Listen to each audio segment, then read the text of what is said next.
Growing Series podcast, powered by Cargill.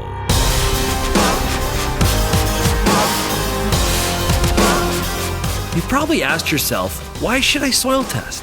What am I even looking for? What are some of the best ways to do a soil test? And most importantly, how do I learn to trust the results? Let's go learn about soil testing and how we can maximize your time, investment, and ultimately your yield. You're listening to the Growing Series podcast, powered by Cargill and presented by Shaun Haney and RealAgriculture.com, bringing you timely advice to help you achieve your goals.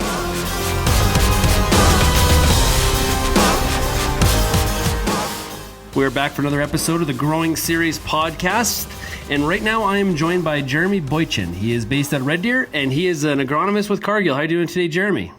Not too bad. How are you doing today, Shaun? I'm doing really good. So, Jeremy, we're going to talk about soil sampling. Now, this is something that we've been doing for a long time in agriculture, but we obviously still need to talk about it because a lot is the technology, some of the practices, and even some people necessarily might not be doing it as regular as they should. I guess let's start with the basics. Why should I be soil sampling? Yeah, for sure, Shaun. It's a good question, and it's one that I get often enough as well when I'm out talking to guys. And typically there's about 3 or 4 reasons that I can discuss, and that kind of hold true to what I think why guys should be soil sampling. And the first is really to set goals and expectations. Every year we put these crops in the ground and we pull off a certain amount of yield depending on which field we're looking at. And with that yield comes removal of different nutrients depending on what crop you're putting in the ground. And our soil samples give us the ability to see where we're starting off at, and knowing that when we remove a 50 bushel crop of if it's soybeans or canola, where that is digging into that field. So that would be the first one that I would say plays a big role. So knowing where you are and knowing where you're headed. The second would be money distribution. So a lot of guys, when they're going to cut back potentially on where their money's going on the farm, unfortunately, fertility gets one of the big boots, and that's because it's typically one of the biggest amounts of money going into each field each year. So when guys want to cut back, they'll typically cut back on the fertilizer. And soil sampling can actually negate some of that and actually help us distribute the money a little bit better across different fields rather than cutting across the entire farm and having all of our crops suffer because of it.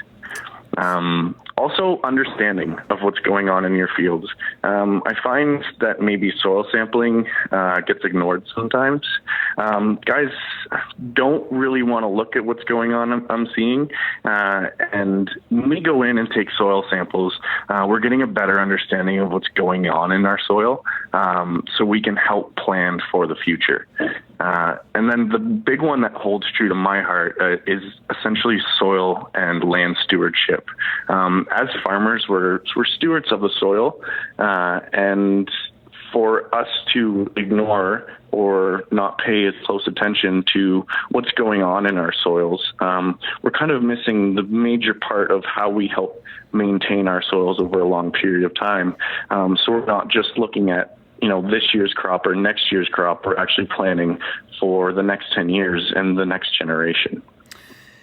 There's a lot of things I could ask you follow-up questions to based on what you just said there, but I think one of the questions you'd mentioned about it being it's basically the information, and I think I can remember as a kid growing up on the farm where we would go into planning for spring planting or seeding, and we'd be using a soil test from like 3 years previous. That's not necessarily correct or accurate information because things change year to year based on the removal rates. From your standpoint, though, when is a good time to sample, and how often should you be sampling? Well, I mean, typically when we soil sample is either in the spring or sometime in the fall. The most agronomically sound time to actually soil sample would be in the spring, just because with nitrogen leaching and all the different processes happening in the soil. The soil nutrient levels are changing all the time. So being able to test just before that you're putting your seed in is going to give you the most accurate results. The problem with that is that it's not the most logistically sound time to be doing it, because you're taking soil tests, you're sending them out, you're waiting for them to get back, and then you don't want to postpone your seeding date just to wait for the results of your soil test. So typically what we end up doing is we push that into the fall season and just before soil freezing. And that can give you time to prepare for how much fertilizer you're going to buy, and plan for that entire next season. And actually, I read something recently that came out that talked about how a lot of guys wait for just before freezing to take soil sampling. And the theory behind this was that the amount of mineralization, which would be the organic matter nitrogen changing into available nitrogen, there's a lot of that happening in between when you're combining and then soil freezing. But what they found is that, especially for cereal crops and cereal stubble, that change in that process of to available nitrogen takes a lot longer than we expected. Essentially, what that translates into is taking soil samples just after the combine rolls through is not an unreasonable time to do it. So that would give you even more time to plan for when you're going to buy fertilizer, how you're going to move it around, and plan for the next year as well. So logistically and economically, I would say that just after you harvest all the way up to soil freezing would probably be your best time to soil sample. And every year? Well, that depends on what you're going for.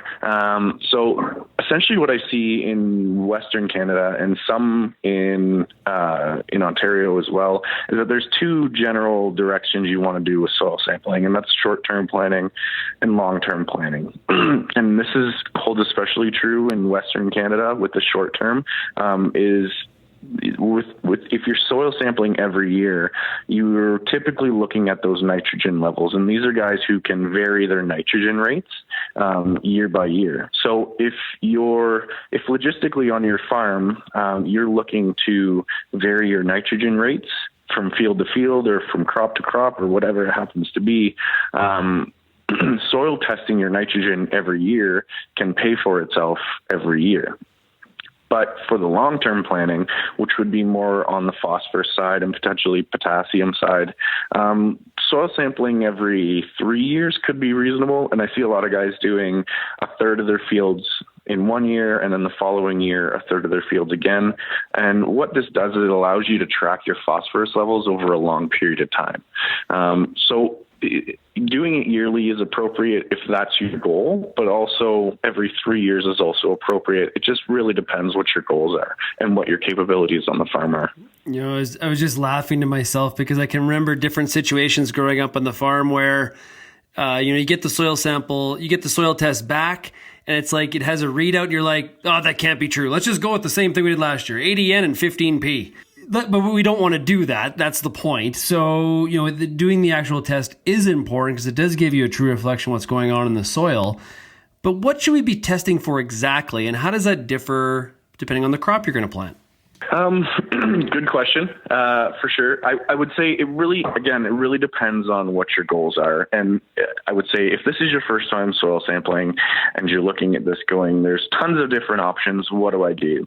Well, the first thing you want to do is kind of set a base level for your whole farm. You want to go out there and test every single one of your fields, and find out what your nitrogen levels are, what your phosphorus levels are, your organic matter, your pH, and even your micronutrients, because your micronutrients can play a role in your yield for sure. So if this is your first time, you kind of want to do the whole meal deal and see where you're standing at this point. And most of the soil test labs, they'll have basic packages that you can send in and get your basic first 0 to 6 inches, which is where most of your micro and macro elements will be sitting. And those will be your main nutrients that your crops use. So you definitely want to do that first 0 to 6 inches. And then even deeper than that, if you go 6 to 12 inches or 6 to 24 inches, which is where some of your leachable nutrients will be going, which would be something like nitrogen, chloride, sulfur, you want to get an idea of what's going down below there. And to give you an example, canola, some of the new varieties will actually root about 6 feet deep. So we're still only getting maybe half of where the crop is actually growing underground. So again, if you were doing this for the first time, you really want to go for the whole meal deal. And then depending on what your needs are later, if you're looking for long-term phosphorus planting, then doing that every 3 years, and then just doing your nitrate every year if you're capable of varying those nitrates. So it really depends on what your goals are, but setting a base level in the beginning is probably your best point, and then you could kind of build a plan on when you're going to soil sample after you find out where your base levels are in your fields. I'm sure some of our listeners are sitting there and they're saying, okay, that sounds good. I understand that going to 24, but what about the process? Should the test be random through the field, or should it be set up in zones? How do you feel about that? Again, there's a variety of different methods that are out there that we use: grid sampling, random sampling. In my opinion, I feel random sampling is probably your best way to go if you're doing it by yourself, at least. And kind of looking at your fields and realizing where the majority of your yields are. So if you're going out there and you're looking at your field and you have some saline levels and you have some areas where you're getting more of your yields, you're going to want to make sure that you're actually taking samples from the places where you get your yield from. Because the saline areas, if you're taking samples from there, are just going to essentially contaminate where you actually want your numbers to come from. Let's jump right to that. If you are going to be doing the soil sampling yourself, what are some of the best practices that you need to be following? Well, the first thing I'd say is to make sure you're doing your research. There is tons of information out there on government websites on how to properly soil sample and the different techniques. So the first thing I'd say before you get out anywhere is do a bit of reading. Familiarize yourself with some of the terms and how some of these processes actually happen. That would be the first step. And then when you actually go to do it on your own, once you feel comfortable, the first step is to make sure you have the proper tools. So I've seen with trowels and only dig a couple inches deep and throw it in a bucket and mix it together. And it's not giving you a proper representation of what's going on in the field. It's not probing it properly, skewed results. So you want to make sure you have the proper tools, which would be a proper probe, a bucket, a trowel, and the packaging from the lab that you wish to send it to. Because once you put everything together, you probe 16 to 24 probes in each field, and then mix that together in a bucket with the trowel, and then put it right in the packaging. You want to send that almost immediately, because there's still processes that are happening in that soil while it's sitting in that bag before it gets to the lab. So you want to have all of that prepared. The next thing you want to do after you have all that prepared is look at your fields. Each one is treated a little bit differently, and you really want to group them based on how you treat them. So some of your fields, or half of your field, gets manure and the other half doesn't. You definitely want to make sure that you're sampling those differently, because you're going to want to treat them differently as well. So grouping your fields by crop or by treatment or by area makes a big difference. But you don't want to get too complex with this, because it can make the blend creation process, which you're actually building your fertility blends, it can make it a little bit complex. Once you kind of go through that process and you have planned where you're going to be taking the soil samples from, and then what you want to do is make sure that you're, again, like I mentioned before, avoiding some of those saline areas or those problem areas in the field, because they're going to skew your numbers, and they're going to give a misrepresentation of what's going on in the field. And this can even count for fertilizer rows too.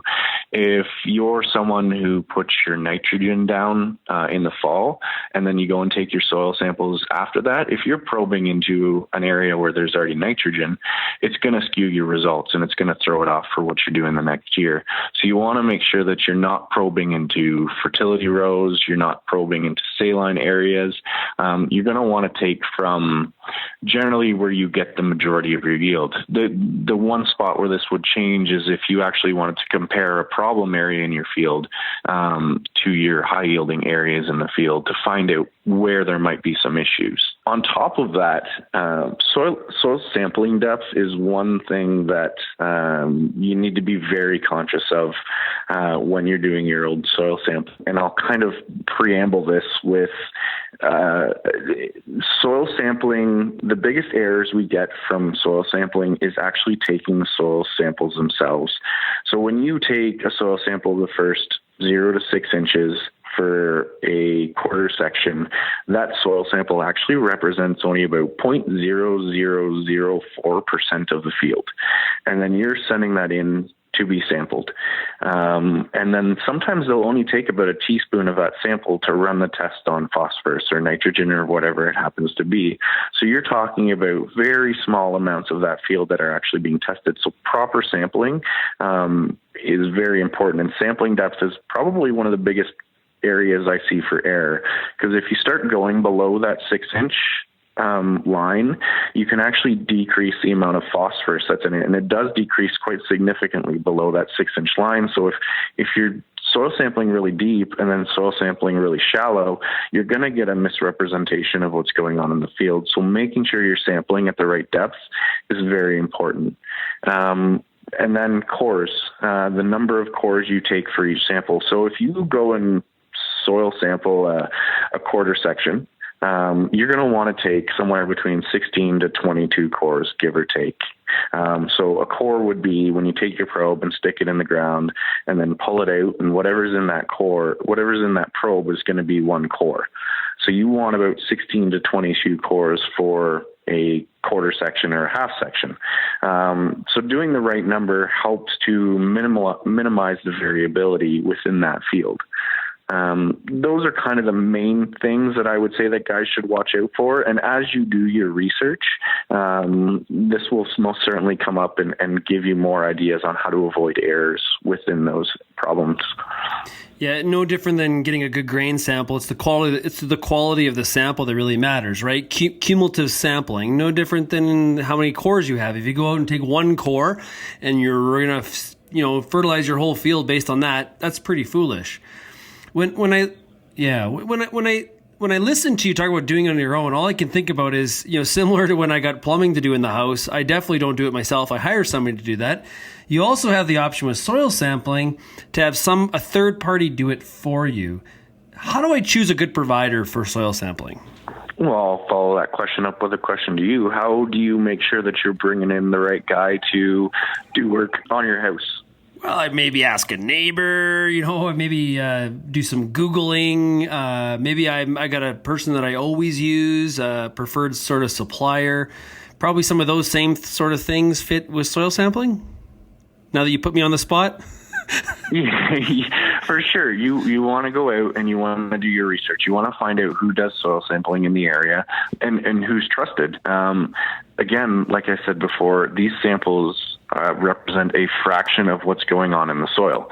So you want to make sure that whoever's taking these samples is doing a good job and they're very experienced. So going out, seeing who's out there, seeing who's trusted in the area, or if you have someone who maybe someone in your family's been using for 15 years, then they're a viable option. But definitely poking out and seeing who's out there is very important. So do your research, because they can also carry different techniques. So one third party may go out and just hand probe everything, and they walk across the cross with a 4-wheeler and they'll soil sample by hand, while other guys would go with a hydraulic press that's on the back of their pickup truck, and they'll do exact measurements on each one. So you kind of want to get an idea of what they're doing, and where's your comfort level? Do you want guys doing hand probes, or do you want it a little more specific with a hydraulic press? You also want to look at their cost breakdown. Once you kind of poke in there, you want to see how much they're going to cost. Typically, guys cost somewhere between $70 and $90 just to walk into a field. And then you're looking at some soil test cost of the lab of anywhere between $25 to $70. So you want to get an idea of how much this is actually going to cost you. And then the third one I would say is you really want to keep an eye out for what I call free sampling, and I'll put quotations on that. There's a lot of deals that go on out there where certain places will offer free soil sampling if you buy seed from them or if you buy fertilizer from them.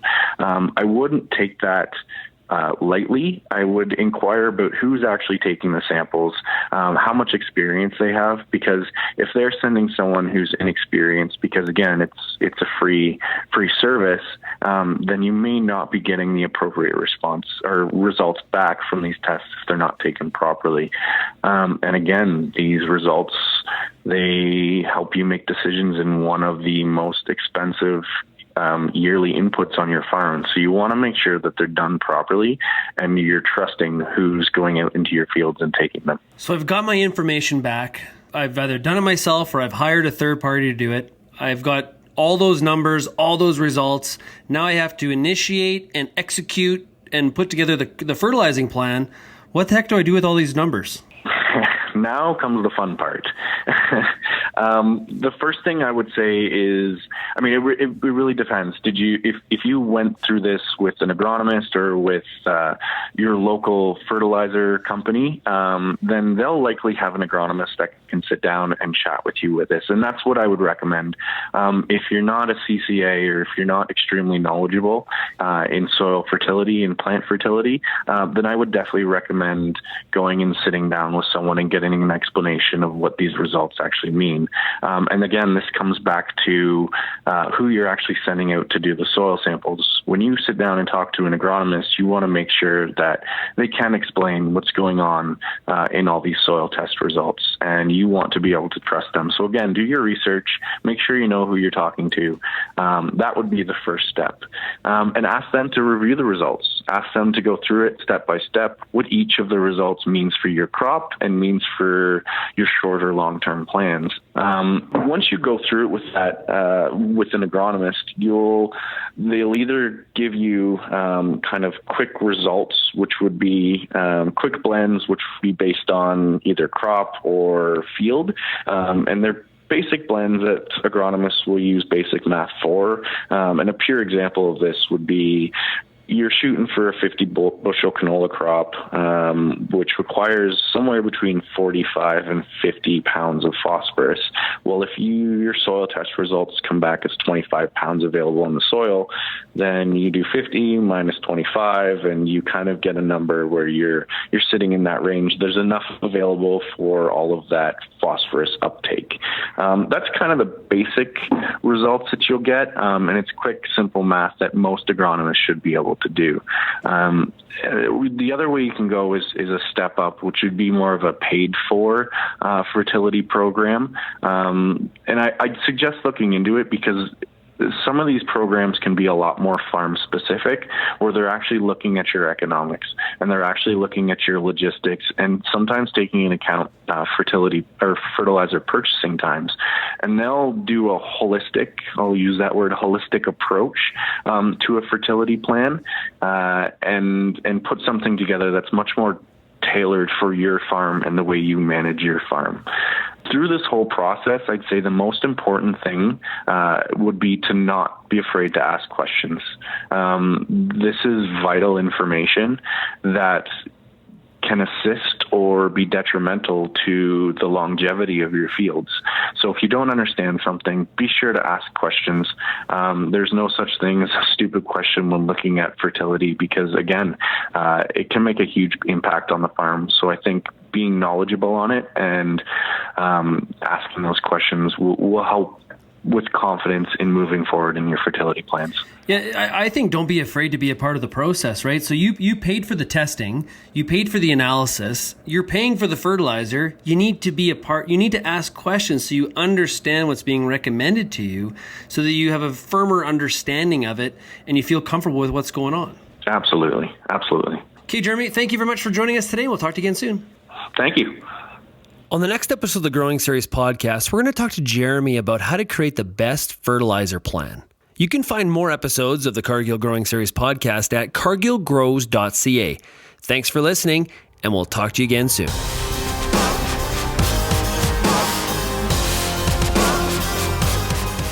You've been listening to the Growing Series podcast, powered by Cargill and presented by Shaun Haney and RealAgriculture.com. Cargill's experts are ready to help you make the best decisions for your farm. Find more advice at cargillgrows.ca.